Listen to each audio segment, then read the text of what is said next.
नमस्कार, स्वागत है आप सभी का दूरदर्शन समाचार पर लेकर हाजिर हूं मैं खबरों का सिलसिला। मैं कृतिका। बुलेटिन करेंगे शुरुआत और सबसे पहले एक नजर सुर्खियों पर।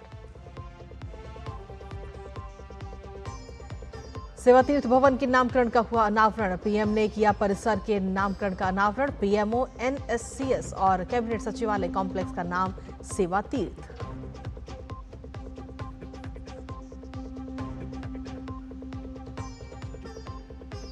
लोकसभा में आज भी जारी रहा विपक्ष का हंगामा। सदन की कार्यवाही 9 मार्च तक स्थगित। वहीं राज्यसभा में वित्त मंत्री निर्मला सीतारमण ने विपक्ष के व्यवहार पर जताई नाराजगी।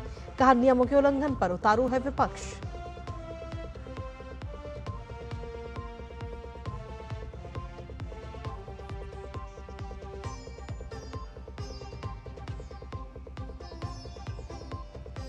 चुनाव आयोग ने पश्चिम बंगाल के जिला निर्वाचन अधिकारियों को लगाई फटकार। सुनवाई का निपटारा करने में ढीला रवैया अपनाने पर जताई नाराजगी। राज्य के विधानसभा चुनाव के लिए जिला मुख्यालयों में होंगे मतगणना केंद्र।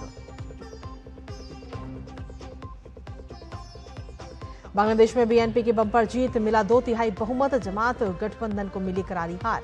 प्रधानमंत्री नरेंद्र मोदी ने दी बीएनपी प्रमुख तारिक रहमान को बधाई। कहा, भारत लोकतांत्रिक, प्रगतिशील और समावेशी बांग्लादेश के समर्थन में खड़ा रहेगा निरंतर साथ।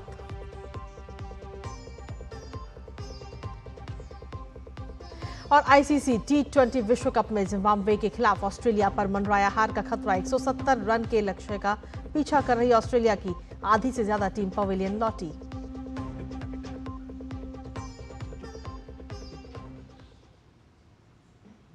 तो ये थी प्रमुख सुर्खियां और अब खबरों में बात विस्तार से, जहां प्रधानमंत्री नरेंद्र मोदी ने आज सेवा तीर्थ भवन परिसर के नामकरण का अनावरण किया। सेवा तीर्थ में प्रधानमंत्री कार्यालय, राष्ट्रीय सुरक्षा परिषद, सचिवालय और कैबिनेट सचिवालय स्थित है, जो पहले अलग अलग स्थानों पर स्थित थे।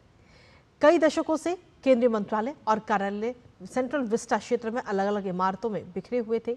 इससे कार्य क्षमता में कमी, समन्वय की चुनौतियां, रखरखाव की बढ़ती लागत और उपयुक्त कार्य वातावरण की कमी जैसी समस्याएं सामने आती थी। नई व्यवस्था से इन समस्याओं का समाधान होगा और प्रशासनिक कार्य एक आधुनिक, कुशल और नागरिक केंद्रित ढांचे में संचालित होगा।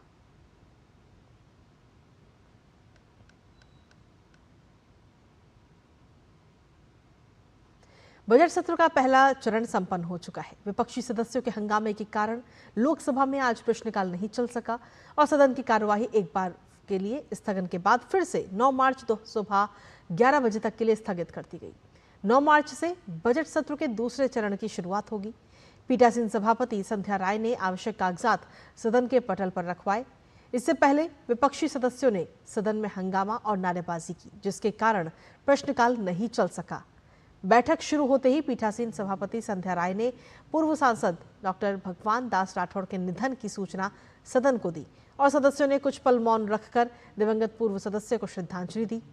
इसके बाद जैसे ही पीठासीन सभापति ने प्रश्नकाल शुरू कराया, कांग्रेस समेत विपक्षी दल सदन में हंगामा करने लगे। इन सबके बीच कांग्रेस सांसद उज्जवल रमण सिंह ने अपना प्रश्न पूछा, जिसका जवाब स्वास्थ्य मंत्री जेपी नड्डा ने दिया। शोर शराबे के बीच में पीठासीन सभापति संध्या राय ने हंगामा कर रहे सदस्यों से अपने स्थान पर जाकर बैठने और कार्यवाही चलने देने की अपील की। हंगामा नहीं थमने पर उन्होंने बैठक 5 मिनट बाद ही दोपहर 12 बजे तक स्थगित कर दी। वहीं राज्यसभा की बात करें तो राज्यसभा की कार्यवाही भी 9 मार्च सुबह 11 बजे तक के लिए स्थगित हो गई। बजट सत्र के पहले चरण के अंतिम दिन आज राज्यसभा में सदस्यों ने अपने दस्तावेज पेश किए। सभापति सीपी राधाकृष्णन ने राष्ट्रपति का संदेश पढ़ा, जिसमें उन्होंने कहा कि उन्हें 28 जनवरी को संसद के दोनों सदनों में राष्ट्रपति के अभिभाषण पर राज्यसभा सदस्यों के धन्यवाद प्रस्ताव प्राप्त हो गए हैं। सदन में शून्यकाल के दौरान विभिन्न राजनीतिक दलों के सदस्यों ने राज्यसभा सभापति सीपी राधाकृष्णन की अनुमति से महत्वपूर्ण मुद्दे उठाए, तो वहीं सरकार की ओर से संबंधित मंत्रियों ने सदस्यों के प्रश्नों का उत्तर दिया और आवश्यक जानकारी सदन के पटल पर रखी।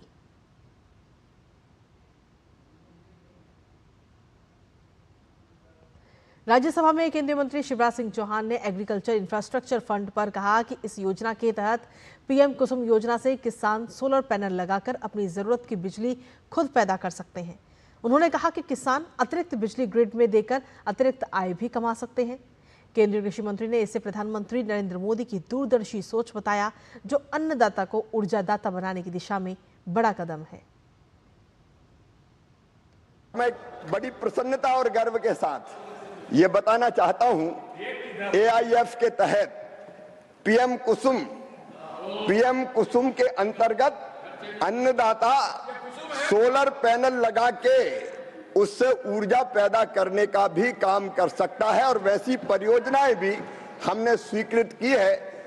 किसान को अगर जरूरत है तो अपना सोलर पैनल इस योजना के अंतर्गत वो लगा सकता है, जितनी जरूरत है उतनी बिजली खुद ले सकता है और बिजली अगर बच जाए तो ग्रिड में डाल के देश को भी दे सकता है और अतिरिक्त लाभ कमा सकता है। ये मोदी जी की कल्पनाशीलता है जो अन्नदाता को ऊर्जादाता बनाने का काम कर रही है। तो वहीं राज्यसभा में वित्त मंत्री निर्मला सीतारमण ने विपक्ष के व्यवहार पर नाराजगी जाहिर की। उन्होंने कहा कि विपक्ष नियमों के उल्लंघन पर उतारू है। राज्यसभा में नेता प्रतिपक्ष मल्लिकार्जुन खड़गे के बयान पर प्रतिक्रिया देते हुए उन्होंने कहा कि विपक्ष नियमों का उल्लंघन करना चाहता है। नियमों के अनुसार एक्सपंज किए गए भाग को मानना ही पड़ता है। What the leader of the opposition is trying to suggest here is, on his own judgment, he thinks he's done nothing undignified. Whereas you've taken a call, the call as a chairman, and to re-question that and to suggest that it is to protect the Honorable Prime Minister, I think is not appropriate for the position of the leader of the opposition. I think the respect should be given to the chair. और वहीं केंद्रीय मंत्री गिरिराज सिंह ने कृषि क्षेत्र में अमेरिकी trade deal को लेकर राहुल गांधी के आरोपों की तीखी निंदा की है। उन्होंने कहा कि राहुल गांधी देश में इंडो यूएस डील को लेकर भ्रम फैला रहे हैं। वो देश में गृह युद्ध करवाना चाहते हैं। साथ ही उन्होंने राहुल गांधी के खिलाफ झूठ फैलाने को लेकर एफआईआर की भी मांग की है। देश के कृषि मंत्री शिवराज सिंह चौहान ने कहा, देश के वाणिज्य मंत्री पीयूष गोयल ने कहा, किसानों के हित के साथ कोई खिलवाड़ नहीं होगा। तो फिर ये भ्रम फैलाना, इसके सिवा और क्या है? ये देश में भ्रम फैलाना चाहते हैं। अब भ्रम फैला करके देश में, मैं कल भी कहा, ये गृह युद्ध करवाना चाहते हैं। इनके ऊपर तो प्रिविलेज ही नहीं, बाहर भी केस होना चाहिए। और वहीं बांग्लादेश में हुए 13वें राष्ट्रीय चुनाव में बांग्लादेश नेशनलिस्ट पार्टी में भारी जीत की ओर बढ़ रही है। अब तक अनौपचारिक गणनाओं और पार्टी के आंकड़ों के अनुसार बीएनपी 210 सीटों पर आगे चल रही है और करीब 2 दशकों तक सत्ता से बाहर रहने के बाद बीएनपी ने 2/3 बहुमत प्राप्त करने का विश्वास जताया है और इस नतीजे को जनता का अभूतपूर्व जनादेश बताया है। बीएनपी के वरिष्ठ नेताओं ने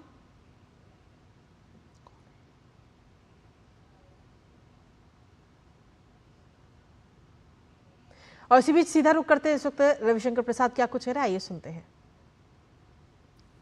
आज संसद की कार्रवाई 9 मार्च तक के लिए स्थगित कर दी गई है, लेकिन राहुल गांधी की अगुवाई में और उनके द्वारा उत्तेजना के माध्यम से जो कांग्रेस के लोगों का आचरण रहा है, उससे स्पष्ट है कि राहुल गांधी जी स्वयं लोकतांत्रिक प्रक्रिया, लोकतांत्रिक शुचिता, संवैधानिक मर्यादा और संसद के नियमावली किसी को भी नहीं मानते हैं। जो मेरे मन में आएगा मैं करूंगा, तो जो मेरे मन में आएगा मैं करूंगा, तो उनकी पार्टी का हाल तो उसने बेड़ा गर्क कर दिया।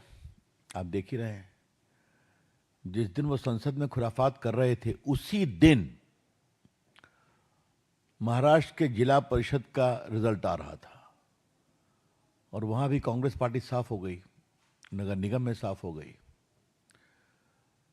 तो अच्छा होता अपनी पार्टी पर चिंता करते, लेकिन यह बहुत चिंता की बात है कि राहुल गांधी का पूरा आचरण अब अराजक हो रहा है। The whole political conduct of Rahul Gandhi is now becoming an embodiment of anarchy. No respect for norms, parliamentary procedure, constitutional propriety और डेमोक्रेटिक ट्रेडिशंस, कुछ नहीं।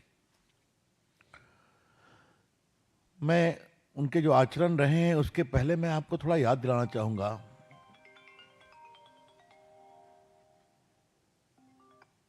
मैं प्रेस कॉन्फ्रेंस में 10 मिनट में कर रहा हूं, 10 मिनट। ये याद करिए इन्होंने क्या क्या कहा था। सोरोस के पेपर को लेकर भारत को बदनाम किया दुनिया में, जबकि दुनिया के सामने वो भाग चला, उसके पेपर की कोई क्रेडिबिलिटी नहीं रही, आपको मालूम है। और कौन उसको फंड कर रहा था ये भी आपको पता है, ये भी आपको पता है। हाँ, तो उसके फंड करने वाले का एंटी इंडिया एजेंडा क्लियर था। अब याद करिए इन्होंने पेगासस की बात की थी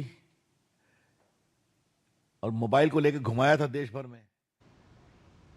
और इसी भी चलिए सीधा रुक करते हैं, कुछ तस्वीरें आपको दिखाते हैं। आज सेवा तीर्थ का अनावरण प्रधानमंत्री नरेंद्र मोदी की तरफ से किया गया और जब प्रधानमंत्री अंदर गए तो उस वक्त की ये बेहद ही खास तस्वीरें आपको हम दिखा रहे हैं इस वक्त।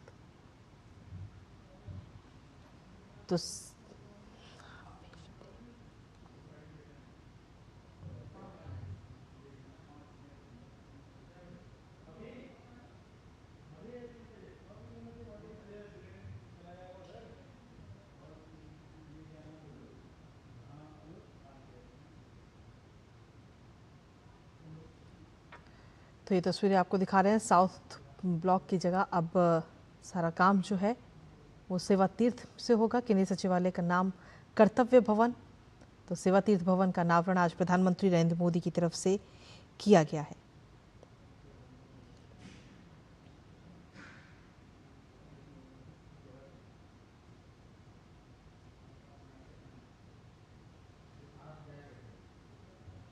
और सेवा तीर्थ में पीएमओ शिफ्ट होने के बाद में कुछ बड़े डिसीजन भी आज लिए गए, जिन पर हस्ताक्षर आज प्रधानमंत्री की तरफ से किए गए, जिसमें पीएम राहत स्कीम जिसमें शामिल है। साथ ही लखपति दीदी बनाने का जो टारगेट है उसको भी डबल किया गया, यानी कि 6 करोड़ लखपति दीदी बनाने का टारगेट जो लक्ष्य है वो इस वक्त रखा गया है। किसानों को मजबूती देने के लिए भी बड़ा कदम, जहां एग्रीकल्चर इंफ्रास्ट्रक्चर फंड को भी डबल किया गया है, 2 लाख करोड़ उसे किया गया है। तो ये बड़े कदम भी आज उठाए गए हैं और बड़े फैसले प्रधानमंत्री नरेंद्र मोदी ने आज लिए। सेवा तीर्थ में जब पीएमओ शिफ्ट हुआ तो उसके बाद में ये महत्वपूर्ण बड़े कदम। इसके साथ ही स्टार्टअप इंडिया फंड जो है उसे भी बढ़ा दिया गया है और 2.0 को। तो सीधे तौर पर अब जितने भी बड़े फैसले आम लोगों से, आम नागरिकों से जुड़े होंगे वो अब सेवा तीर्थ से लिए जाएंगे, क्योंकि सेवा तीर्थ में अब पीएमओ शिफ्ट हो चुका है और वहाँ की ये तस्वीरें इस वक्त हम आपको दिखा रहे हैं। एक ही जगह पर से पूरी सरकार जो है वो वहाँ पर चलेगी, क्योंकि सेवा तीर्थ परिसर की अगर हम बात करें जो कि शिको रोड पर स्थित है और 2.26 लाख वर्ग फुट क्षेत्र में ये पूरा स्थित है, जिसकी लागत करीब 1100 करोड़ से ज़्यादा की इसकी लागत आई। और यहाँ पर सेवा तीर्थ में प्रधानमंत्री का ऑफिस, राष्ट्रीय सुरक्षा परिषद सचिवालय और साथ ही कैबिनेट सचिवालय बने हुए हैं। जो पहले अलग अलग जगह पर हुआ करते थे वो सब अब एक ही जगह पर रह करके काम करेंगे, जिससे डिजिटली तौर पर भी मजबूती मिलेगी। और साथ ही सीधे तौर पर हमारे साथ हमारे सहयोगी शैलेंद्र इस वक्त जुड़ गए हैं, सीधा उनका रुख करेंगे। शैलेंद्र, प्रधानमंत्री नरेंद्र मोदी की तस्वीरें इस वक्त हम दिखा रहे हैं अपने दर्शकों को, जहां सेवा तीर्थ में प्रधानमंत्री की एंट्री और उसके बाद में कई बड़े महत्वपूर्ण फैसले।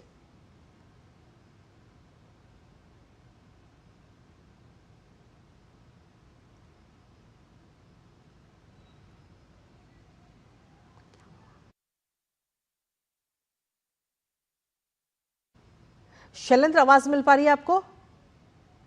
हमें मिल पा रही है। अब बहुत महत्वपूर्ण आप तस्वीरें दिखा रहे हैं इस वक्त, जब हम देख रहे हैं कि प्रधानमंत्री कार्यालय का जो नया पता है सेवा तीर्थ, वो आपने देखा थोड़ी देर पहले वो तस्वीरें, जब प्रधानमंत्री नरेंद्र मोदी ने औपचारिक तौर पर इसका उद्घाटन किया था। और अब एक तरह से कहें कि कामकाज नए पते से, नया जो ये सेवा तीर्थ है वहां से शुरू हो गया है। तो बहुत महत्वपूर्ण है इस दिशा में, जब हम जानते हैं कि आप देखें कि देश के आधुनिकतम भवन की जो खासियत है वो हमने देखा कि सबसे पहले जब नए संसद भवन बना था, उसमें हमने देखा था कि डिजाइन हो या फिर जो भविष्य की जरूरतें हैं उनको ध्यान में रखते हुए उसको डिजाइन किया गया था। और अब सेवा तीर्थ का उद्घाटन प्रधानमंत्री नरेंद्र मोदी ने किया है। और जो भी आगे हम देखेंगे कि जो नवीनतम भवन है उसमें इस बात की जरूरतों का ध्यान रखा गया है कि त्वरित फैसले को लागू करने में जो प्रक्रियागत तेजी जितनी हो सकती है उसमें एक इंफ्रास्ट्रक्चर इकोसिस्टम की जो महत्वपूर्ण भूमिका है वो इन भवनों में उसकी खासियत है, जिससे कि जो यहाँ बैठने वाले कर्मचारी अधिकारी हैं उनको सहूलियत हो और तमाम मंत्रालयों के बीच जो समन्वय है वो कर्तव्य भवन 1 और कर्तव्य भवन 2 के बीच हम देखेंगे। लेकिन अब से थोड़ी देर पहले आपने जो तस्वीरें देखी हैं, प्रधानमंत्री कार्यालय का नया पता सेवा तीर्थ, उसका औपचारिक उद्घाटन प्रधानमंत्री नरेंद्र मोदी ने किया है। इसके साथ ही शैलेंद्र, औपचारिक उद्घाटन के बाद प्रधानमंत्री अंदर जाकर के कई महत्वपूर्ण फैसले भी प्रधानमंत्री ने लिए नागरिकों के लिए। ये बिल्कुल प्रधानमंत्री नरेंद्र मोदी आप तस्वीरों में दिखा रहे हैं कि वो कई अहम फैसलों पर एक तरह से कामकाज आगे बढ़ाते हुए, और निश्चित तौर पर जब ये तस्वीरें डीडी न्यूज के माध्यम से देश और दुनिया देख रही है तो किस तरह से प्रधानमंत्री नरेंद्र मोदी त्वरित फैसले लेते हैं और उन फैसलों को जमीनी स्तर पर कितनी बेहतरीन तरीके से ये सुनिश्चित किया जाता है कि वो लागू हो, उसका क्रियान्वयन बेहतर हो। 2014 के बाद हमने देखा है जब एक के बाद एक फैसलों को शानदार तरीके से जमीनी स्तर पर लागू किया गया है जन भागीदारी से। लेकिन हम आज ये देख रहे हैं कि दुनिया देख रही है कि भारत अपने भविष्य की जरूरतों के हिसाब से आधुनिकतम भवनों के निर्माण की तरफ जिस तरह से आगे बढ़ा है, और हम जो इन तस्वीरों के माध्यम से देखते हैं जहां तमाम वो जरूरतें जो एक आधुनिक प्रशासनिक भवन को चाहिए वो तो मौजूद हैं ही, साथ ही साथ प्रधानमंत्री नरेंद्र मोदी ने जो दृष्टिकोण 2014 के बाद शासन और प्रशासन में स्थापित किया है, जिसमें जन केंद्रित भावनाएं, जन केंद्रित लक्ष्य, जनता के कल्याण के लक्ष्य को सर्वोपरि रखा गया है, तो वो इन तस्वीरों में दिखता है। हम जानते हैं कि प्रधानमंत्री नरेंद्र मोदी हमेशा इस बात पर जोर देते हैं कि शासन प्रशासन का लक्ष्य होना चाहिए कि जनता के कल्याण के लिए योजनाओं को तेजी से पारदर्शी तरीके से त्वरित फैसले लेकर उसको क्रियान्वयन किया जाए। और उस दिशा में आप देखें कि ये जो भवन है ये भविष्य में काफी मददगार साबित होंगे। जो तमाम मंत्रालयों को कर्तव्य भवन 1 और कर्तव्य भवन 2 में जो एक साथ लाया गया है उससे त्वरित फैसलों को जमीनी स्तर पर लागू करने में बहुत मदद मिलने वाली है। इसके साथ ही शैलेंद्र, जिस तरीके से सेवा तीर्थ की हम लगातार बात कर रहे हैं, जहां पर महिलाओं, युवाओं और कमजोर वर्गों से जुड़े हुए अहम निर्णयों पर प्रधानमंत्री नरेंद्र मोदी ने अब से कुछ देर पहले ही हस्ताक्षर किए, जिसमें खासतौर पर अगर हम देखें तो पीएम राहत योजना है, लखपति दीदी लक्ष्य बढ़ाकर 6 करोड़ किया गया, साथ ही कृषि अवसंरचना कोष को 2 लाख करोड़ का और इसमें दिया गया है। इसके साथ ही startup India fund of funds 2.0 की भी शुरुआत। देखिए, आप जन कल्याणकारी योजनाओं को जमीनी स्तर पर लागू करने की बात हो या फिर अपने महत्वपूर्ण फैसलों में सबसे पहले किसान, युवा, गरीब और महिलाओं को सशक्तिकरण की बात हो। याद कीजिए जब प्रधानमंत्री नरेंद्र मोदी ने जब किसान सम्मान निधि से जुड़ी फाइल सबसे पहले दस्तखत की थी और स्पष्ट संकेत दिए थे कि सरकार की प्राथमिकता देश के किसान है, देश के युवा है, देश की महिलाओं का कल्याण है, तो ये निश्चित तौर पर ये फैसले दिखाते हैं कि मोदी सरकार की जो अभी तक की उपलब्धियां रही हैं और उनको किस तरह से और आगे ले जाया जाना है। जब हम लखपति दीदी की बात करते हैं, जब हम महिलाओं के सशक्तिकरण की बात करते हैं, जब हम महिलाओं की अगुवाई में विकास की बात करते हैं, जब हम किसान सम्मान निधि की बात करते हैं जिससे आज करोड़ों किसानों को फायदा हो रहा है, तो निश्चित तौर पर ये जनता के राहत देने वाली जो योजनाएं हैं या फिर जनता को सशक्त बनाने वाली जो योजना है तो उसको सबसे पहले प्राथमिकता प्रधानमंत्री नरेंद्र मोदी ने रखा है। तो निश्चित तौर पर आज ये उसी दिशा में एक तरह से कहें कि महत्वपूर्ण कदम है और प्रधानमंत्री नरेंद्र मोदी हमेशा इस बात को कृतिका कहते हैं और जो भवनों के जो नामकरण है वो भी इस दिशा में बहुत महत्वपूर्ण एक संकेत भी देते हैं कि जब 7RCR का नाम बदल के 7 लोक कल्याण मार्ग रखा गया या फिर प्रधानमंत्री कार्यालय का जो नया पता है सेवा तीर्थ, तो ये अपने आप में दिखाता है कि जनता की सेवा त्वरित फैसलों के जरिए, त्वरित क्रियान्वयन के जरिए प्रधानमंत्री नरेंद्र मोदी ये सुनिश्चित करते हैं और उनकी अगुवाई में जो पूरी टीम है वो दरअसल जनता की परेशानियों को कैसे कम किया जा सके, किसानों की समस्याओं को कैसे दूर किया जा सके, किसानों को सशक्त कैसे बनाया जा सके, महिलाओं की कल्याणकारी योजनाओं को किस तरह से लागू किया जा सके, सभी को पीने का साफ पानी उपलब्ध हो, उस दिशा में कैसे आगे बढ़ा जाए, कोई ऐसा न हो जिसके पास पक्की छत न हो, उस दिशा में कैसे आगे बढ़ा जाए, उसको बेहतरीन तरीके से लागू करने का एक उदाहरण जनता के देश के सामने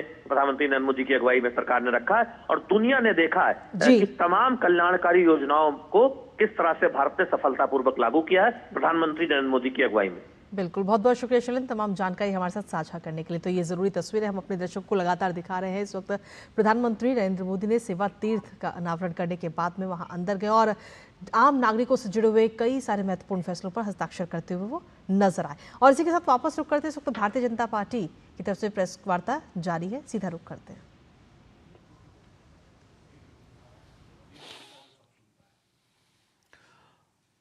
राग दरबारी में तो दरबारी और क्या बोलेंगे हैं? राग दरबारी में तो दरबारी यही करेंगे ना। तो उनकी नौकरी का सवाल है, चाकरी का सवाल है। कोई अंदर से देखते हैं कि उनके अगुवाई में पार्टी कहां चली जा रही है। और याद करिए, उस दिन भी झूठ बोला कि वो तेजस्वी सूर्या का स्टेटमेंट सुन करके हमने राष्ट्रवाद की बात कही। सुबह से उनके लोग क्या चला रहे थे कि राहुल गांधी बोलने वाले हैं राष्ट्रवाद पर, इस सब पर चलता है।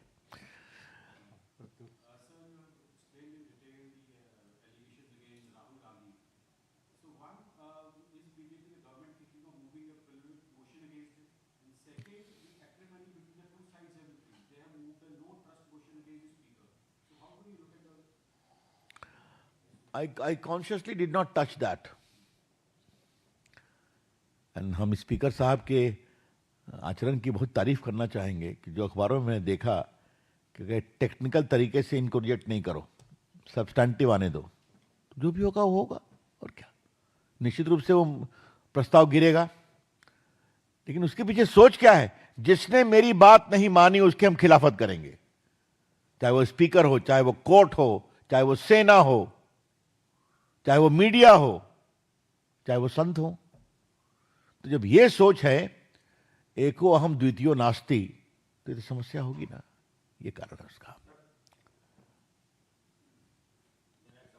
जी, बार-बार बीजेपी कहती है कि राहुल गांधी के नेता की जो गरिमा है उस पर की उसको नहीं समझते, और कई बार किसी एक खास संगठन के सुरक्षा नेता की तरह व्यवहार करते नजर आते हैं।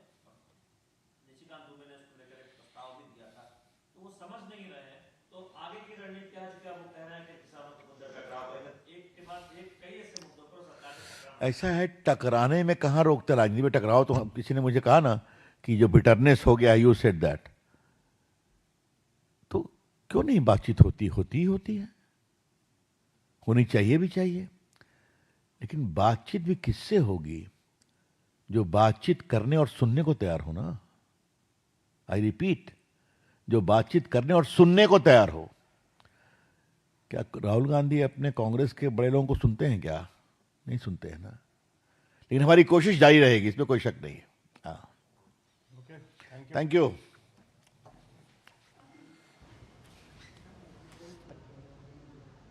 बीजेपी प्रवक्ता रविशंकर प्रसाद प्रेस वार्ता को संबोधित करते हुए नजर आया और अपने संबोधन में उन्होंने सीधे तौर पर राहुल गांधी पर हमलावर होते हुए नजर आए। उन्होंने कहा कि राहुल गांधी लोकतांत्रिक प्रक्रिया को नहीं मानते, राहुल के मन में जो आता है वो वही करते हैं। और इसी के साथ फिलहाल इस बुलेटिन में इतना ही। नमस्कार।